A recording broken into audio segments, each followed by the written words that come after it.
Hey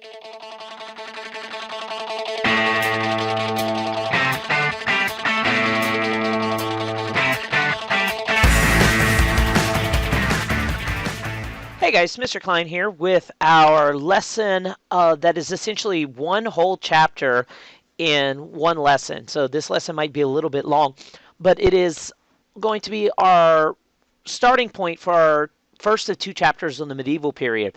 This one sets the stage and talks about feudalism. The second one talks about the later medieval period with regards to the Crusades, the beginnings of the Renaissance, and also the Black Death. So let's go ahead and get started. Now, at the end of our last chapter in talking about history, the previous chapter was talking about the monotheistic religions of Judaism, Christianity, and Islam. The end of the last chapter, chronologically, we were talking about the end of the Roman Empire. And Europe was a pretty dangerous place, in particular Western Europe, after the collapse of Rome. And the reason why, there was no central authority to keep order.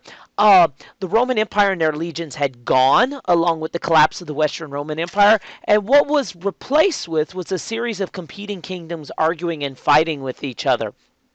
So what you had was, instead of the whole united front of Rome, you had a bunch of little kingdoms fighting each other, and it proved to be pretty dangerous.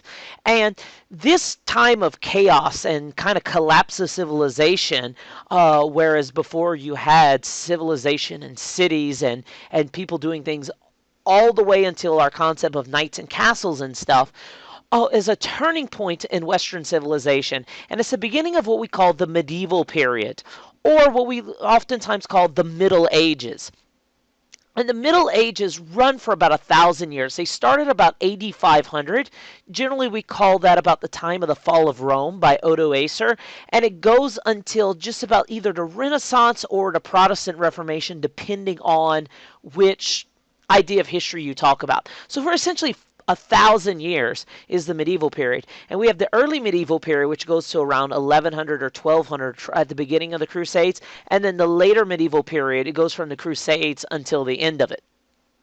And like I said, around 8500 was when the remnants, rather, of the Roman Empire broke up into smaller kingdoms. Now, Christianity spread throughout Northern Europe and throughout Europe in general, and it only took off, like I said, after Roman Empire collapsed, because when the Roman Empire was around, it was only in places in the Roman Empire. But it slowly spread through two types of Christian workers, monks and missionaries. Missionaries, of course, we know, are people who spread a particular religion. Monks are people who dedicate their lives to religion. Male ones are, like we said, we call monks. Females are what we call nuns. And when we look at this map right here, we kind of see the spread of Christianity. At first, it started out over here in the Roman Empire. It spread into France, which was where the Roman Empire was at. And from there, it moved slowly into England and Ireland and out through Germany. And of course, the Eastern Roman Empire, also known, of course, as the Byzantine Empire, was here. Contrary to what people might think, most of Europe only came into Christianity later, pretty late, further west you went in Europe.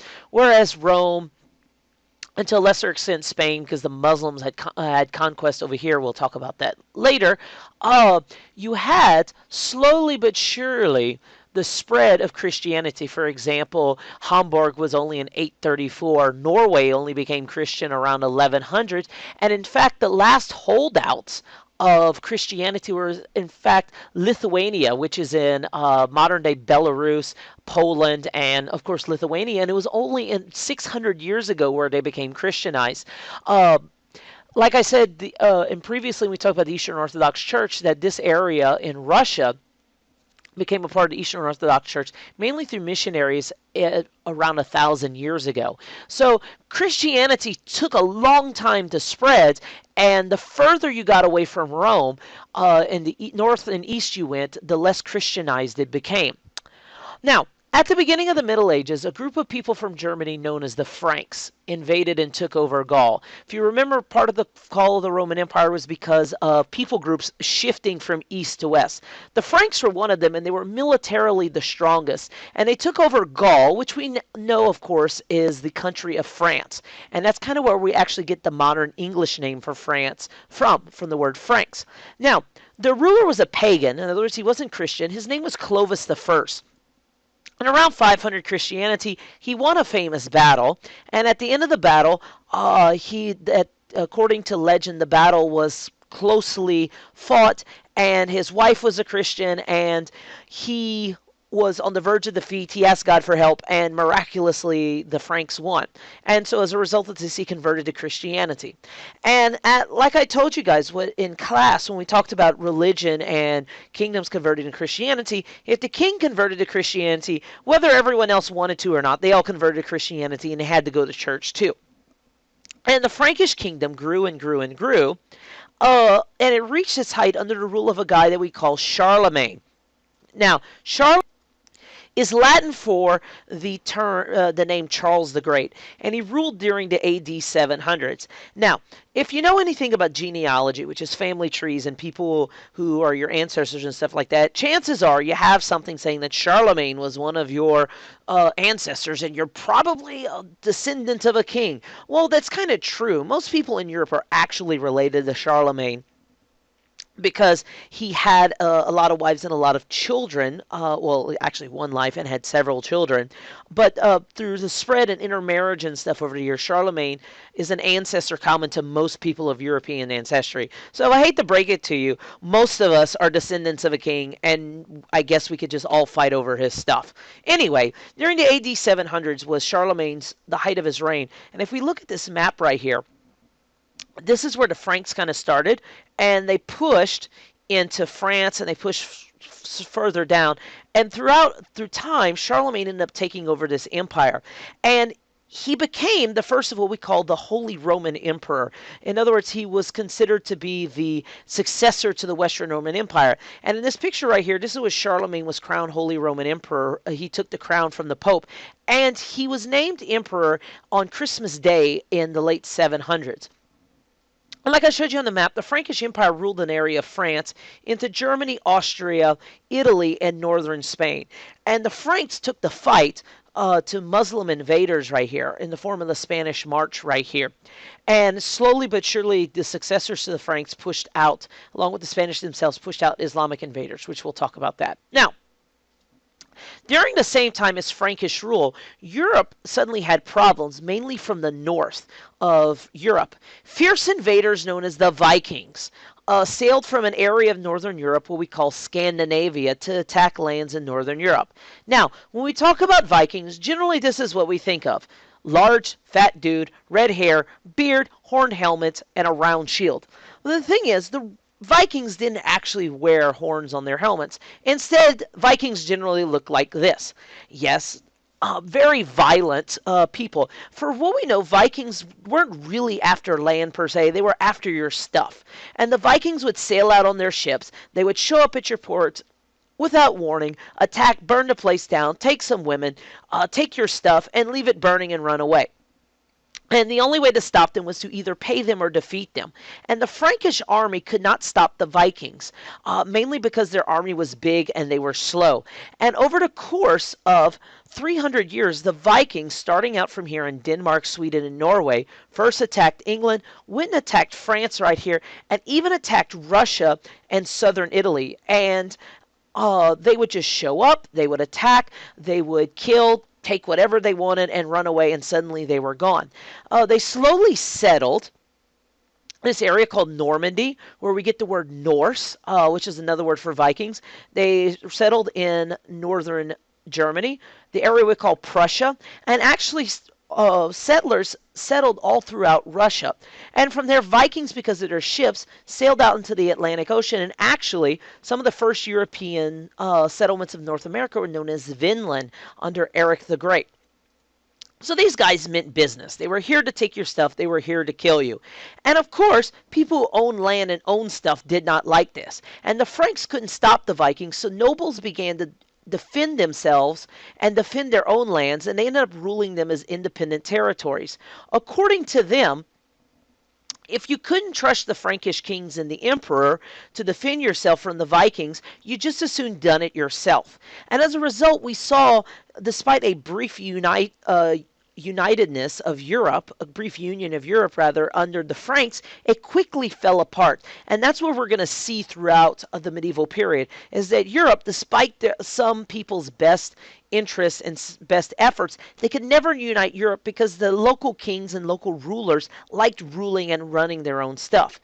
Now, in order to protect themselves from the menace of the Vikings, nobles gave knights. And knights were warriors on horseback, land in exchange for their service. Knights came as a result initially from defending themselves from Vikings, but as the central government of Europe, if you will, fell apart into smaller kingdoms, knights proved to be the backbone of the army for the local lord. And knights were professional soldiers, and in order to become a knight, you needed a horse, and that required money. So most knights were actually pretty wealthy. And here's an evolution of the knight's armor from 1100 through actually the end of the medieval period in 1610. And over time, the armor became more and more well built and tougher, going from chainmail to plate armor through a result of evolution of military technology. And the thing is, this whole suit of armor was usually built individually, especially as you got into the really late medieval period in the 1400s, and all of this metal work and stuff like that was really expensive. So the only people who could become knights were the very wealthy. And nobles became known as lords, and they themselves would suit themselves in armor and stuff. And the knights themselves became known as vassals.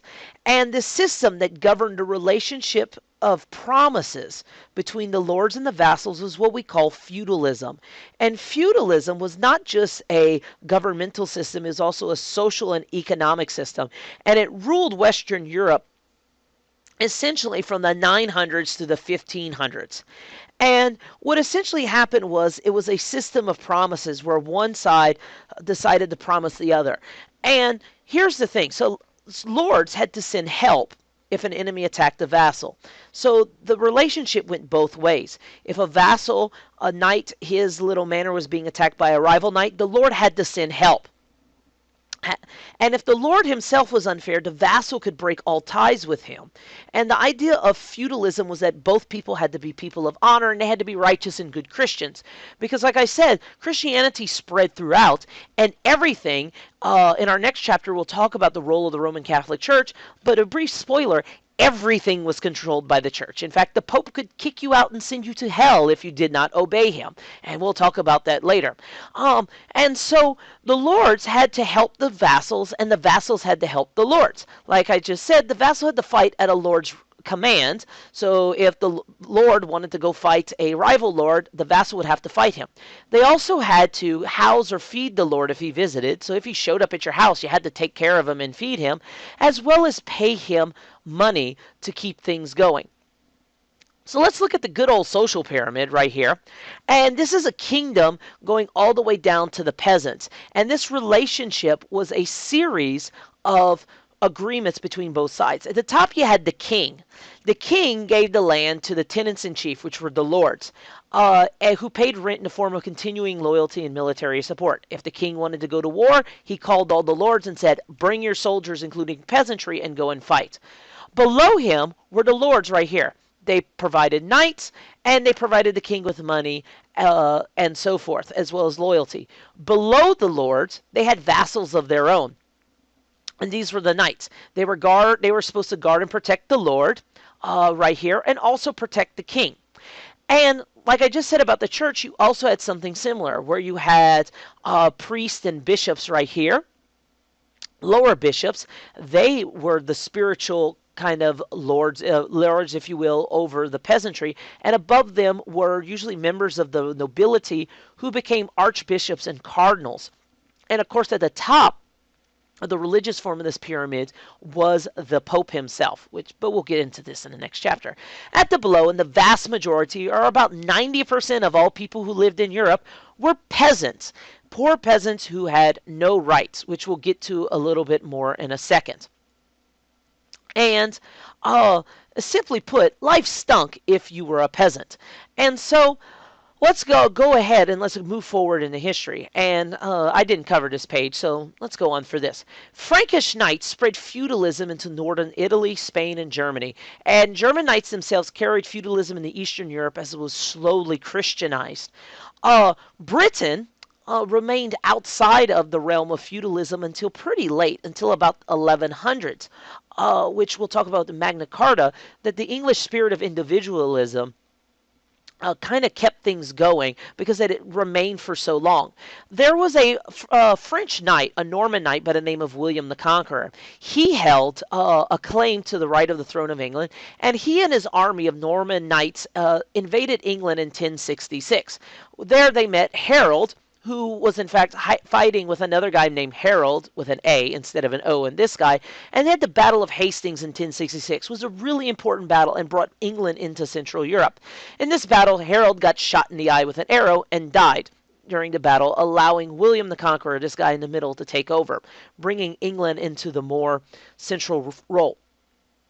So let's look right here at the idea of feudalism. So earlier, just now, we talked about the relationship between lords and vassals and how it spread through Frankish knights and German knights and William the Conqueror into England.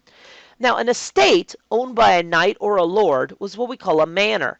And this was not a castle most of the time. Usually it was a big house, stone house like a mansion. And so this land was owned by the lord or the knight, and everything was his. Every single thing you see in this picture. Even the houses, even the cows, even the little farmer right here, the peasant. And because they were always training to fight, and they had to spend at least 40 days in active service to the king, no knights had no time to work in the fields. So most peasants had to work in the fields for their lords, and they were vassals themselves to the lords, and so on and so forth. And most peasants, like I said, owned no land, and they needed to grow food to live.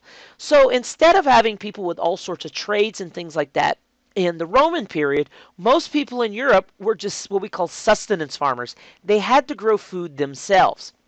Knights gave them land to work on in exchange for some of the crops they grew or other payment if you were not a farmer. For example, the blacksmith had some specialized roles and things like that. And inside the village church was the local priest, who was considered the lowest on the ecclesiastical food chain.